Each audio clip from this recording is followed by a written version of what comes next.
લોકસભા ચૂંટણીમાં મતદારો સુધીના સંપર્ક બાદ હવે ઉમેદવારો ઈશ્વરના શરણમાં પણ પહોંચી રહ્યા છે, ભગવાનના આશીર્વાદ લઈ રહ્યા છે, બાધા આખડી પણ લઈ રહ્યા છે અને કહી રહ્યા છે કે જાણે એ ઈશ્વર મદદ કરજો અને અમારું આ ચૂંટણી કેમ્પેન, આ ચૂંટણી જંગમાં અમને વિજેતા બનાવજો. જી હા, અને આવા જ એક ઉમેદવારો છે. બંને પાટણ અને બનાસકાંઠા કોંગ્રેસના ઉમેદવારો સદારામ ધામમાં પહોંચ્યા છે. સદારામ ધામ, પવિત્ર ધામ, ચમત્કારિક ધામ. દિન દુખિયાની અહીંયા જે પણ માનતા થાય છે તે પૂરી થાય છે. વર્ષોથી બાધા આખડી અહીંયા લોકો આવે છે અને સદારામ બાપાના આશ્રમમાં પહોંચ્યા પછી તેઓના મનોકામના પૂર્ણ થતી હોય છે. ત્યારે પાટણ લોકસભા અને બનાસકાંઠા લોકસભાના કોંગ્રેસના ઉમેદવાર કાંકરેજના ટોટાણા ખાતે સદારામ બાપાના આશીર્વાદે પહોંચ્યા હતા અને દર્શન કરી ધન્યતા અનુભવી હતી.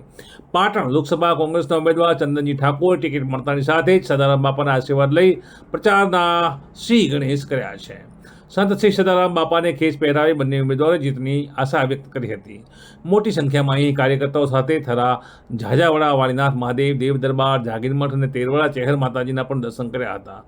આ પ્રસંગે કાંકરેજના ધારાસભ્ય અમૃતજી ઠાકોર, પાટણ ધારાસભ્ય કિરીટભાઈ પટેલ, રાધનપુરના પૂર્વ ધારાસભ્ય રઘુભાઈ દેસાઈ સહિત દિનેશભાઈ ઠાકોર, ભરતભાઈ ઠાકોર સહિત કોંગ્રેસનું મોવડી મંડળ અહીંયા ખાસ ઉપસ્થિત રહ્યું હતું.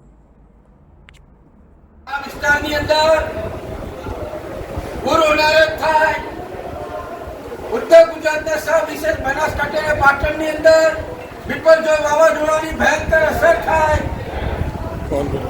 અનાવૃષ્ટિ થાય, અતિવૃષ્ટિ થાય, પણ પ્રજા હિતના કે પ્રજાના કલ્યાણ માટે આ વિસ્તારના સંસદ સભ્ય ક્યાંય ટીવી મીડિયા કે સોશિયલ મીડિયાની અંદર પણ પ્રજાના હિતની વાત કરી તો એક દાખલો બને.